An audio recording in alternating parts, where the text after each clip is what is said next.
Bismillahirrahmanirrahim. Ketemu lagi dengan Miss Ari. Kali ini kita akan bahas ya beberapa soal yang terkait dengan kesebangunan pada bangun datar. Oke, sekirat ya.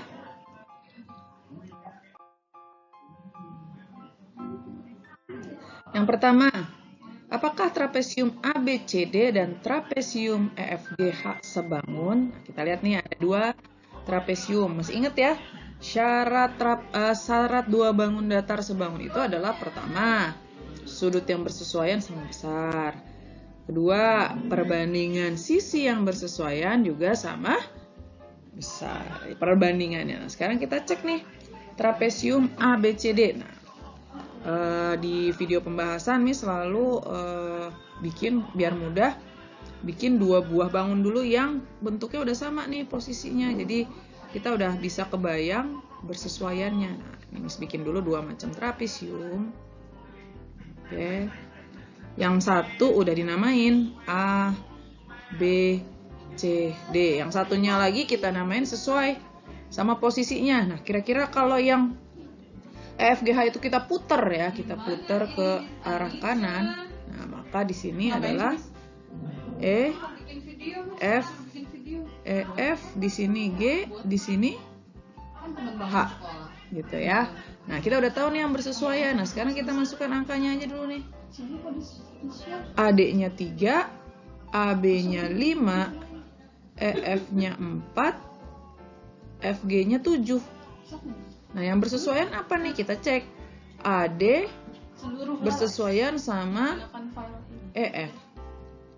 Oke, AD-nya 3, EF-nya 4. Maka perbandingan sisinya 3/4. Kita cek yang satunya lagi, AB dengan FG. Apakah dia sama perbandingannya? Berarti 5/7. Sama nggak nih? Oke, berbeda ya. Kalau beda berarti dia sebangun atau enggak? Oke, berarti kalau beda dia tidak sebangun gitu. Ya, berarti dia nggak sebangun ya. Udah, yang penting kita cek dulu perbandingannya sama apa enggak. Kalau sama maka dia sebangun. Kalau berbeda maka dia tidak sebangun. Oke, nomor berikutnya.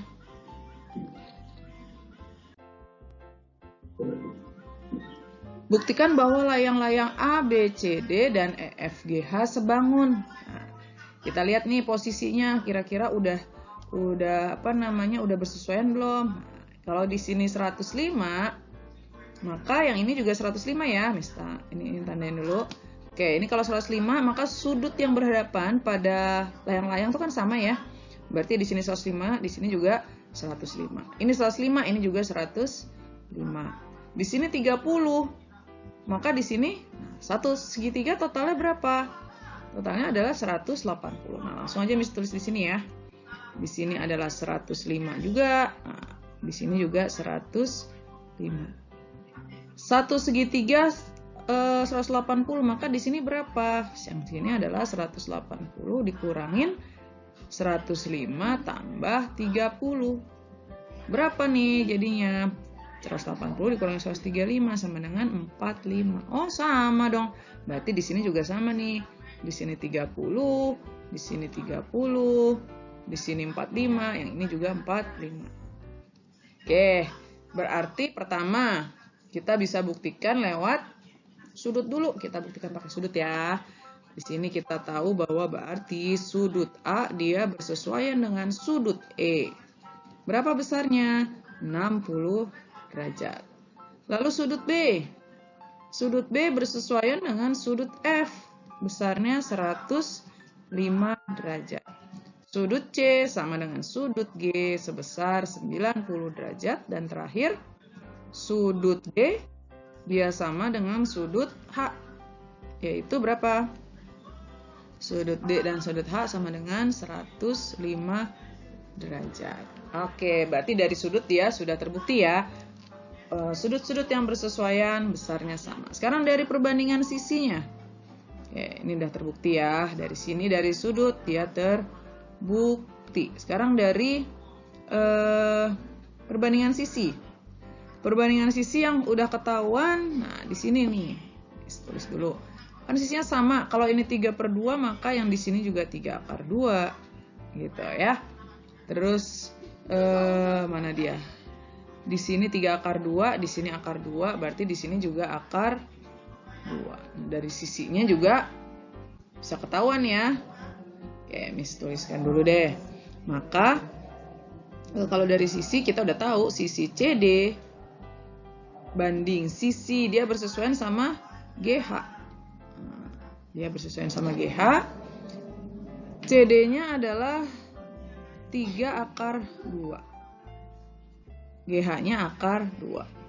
Nah, berarti perbandingannya adalah 3/1. Ini dari sisi CD. Sekarang yang sisi BC. BC bersesuaian sama apa BC? BC bersesuaian sama FG. Oke. BC-nya berapa? BC-nya 3/2. FG-nya berapa? FG-nya akar 2.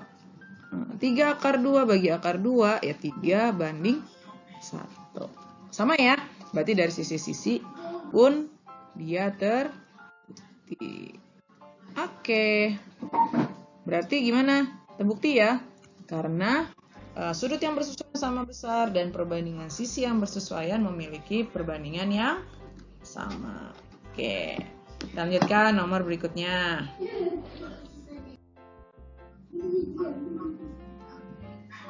Dua bangun berikut adalah sebangun. Tentukan nilai P, Q, dan R. Tentukan nilai P, Q, dan R. Oke, bangunnya ini ya. Ada bangun trapesium. Oke. Biasakan kalau Miss langsung bikin dua bangunnya, bentuknya kita samain dulu. Nah, gini. Ini gini. Lalu satunya lagi. Ini sama juga ya.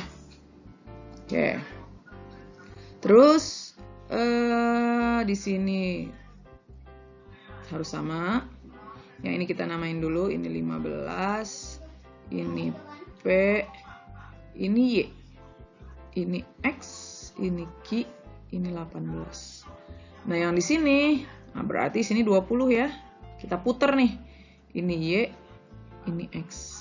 Maka ini 16, yang di sini adalah R. Oke, karena dia sebangun, ya, karena dia sebangun, maka perbandingannya bisa kita tulis.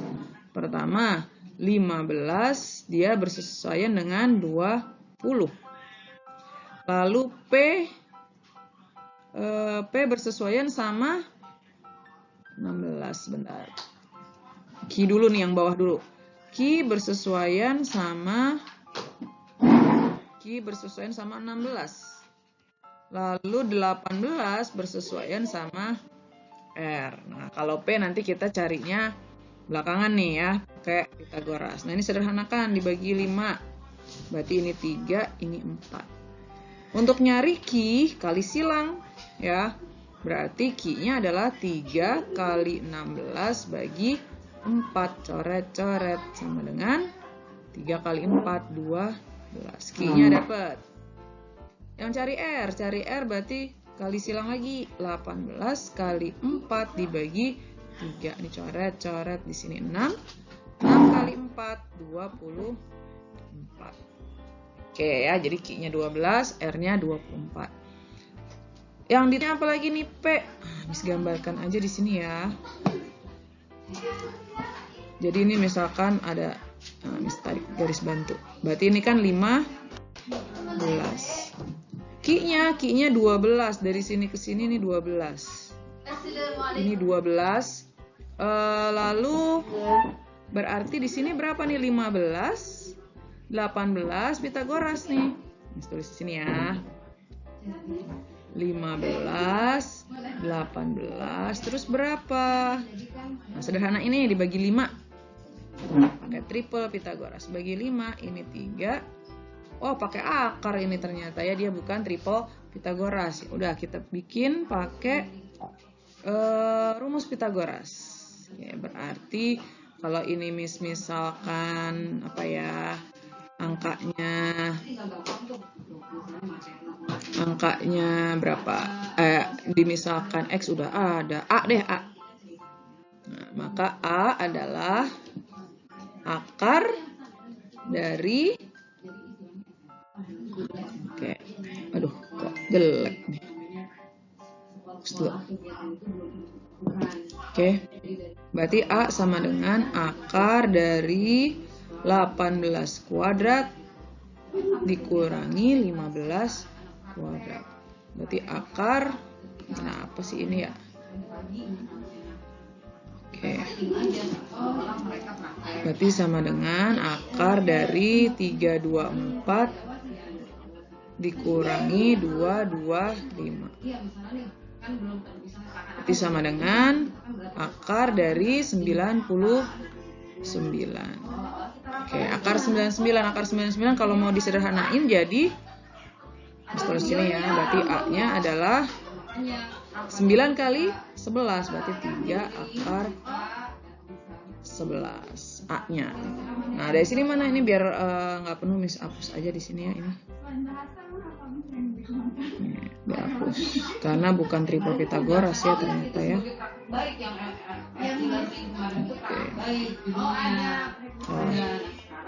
Oke, ini Miss tarik garis dulu. Dah? Berarti Q-nya udah dapet, R-nya udah dapet. Kenapa sih ini? Ada begini. Dah. Q-nya dapet, R-nya dapet. Cari P-nya gimana? Oh, P berarti kan Q dikurangin A ya. P itu adalah Q dikurang A. Berarti sama dengan 12 dikurang 3 akar 11. Udah gini aja. Ya, jadi kalau untuk Q sama R kita pakai kesebangunan seperti biasa ya, perbandingan sisinya. Lalu kalau kita cari si P-nya, nah P-nya itu kita pakai Pythagoras dulu. Kenapa sih harus cari Pythagoras dulu? Karena di sini nih, P kan ini, Q-nya kita udah dapat, Q-nya segini itu adalah 12 ya. Berarti kalau P itu kan Q dikurangin sisanya ini berapa gitu ya. Jadi nanti kita bisa dapatkan nilai P. Oke, kita lanjutkan lagi. Oke, yang ini soal cerita nih. Tepi luar sebuah bingkai jendela terbuat dari kayu berukuran 65 cm kali 85 cm. Lebar bingkai tersebut adalah 10 cm. Nah, kalau Miss senang gambar dulu ya. Kita gambarkan dulu. Jadi ada sebuah bingkai. Nah, ini bingkainya nih. Ini 65, 85. Nah, lebar bingkai. Nah, ini bingkainya nih. Nah, ini ceritanya bingkainya ya. Bingkainya ini lebarnya 10, berarti segini 10, ini 10. Yang bawahnya juga 10, yang kanannya 10, atasnya juga 10. Maka ukuran panjang dan lebar bagian dalam bingkai jendela adalah berapa? Berarti ya, kalau yang tadinya 65, karena dia dikurangin yang kiri 10 kurang kanan 10, berarti 65 kurang 10 kurang 10. Yang 85 pun dikurangin 10 yang atas dan 10 yang bawah. Berarti jadi 45 kali 65. Ini ukurannya.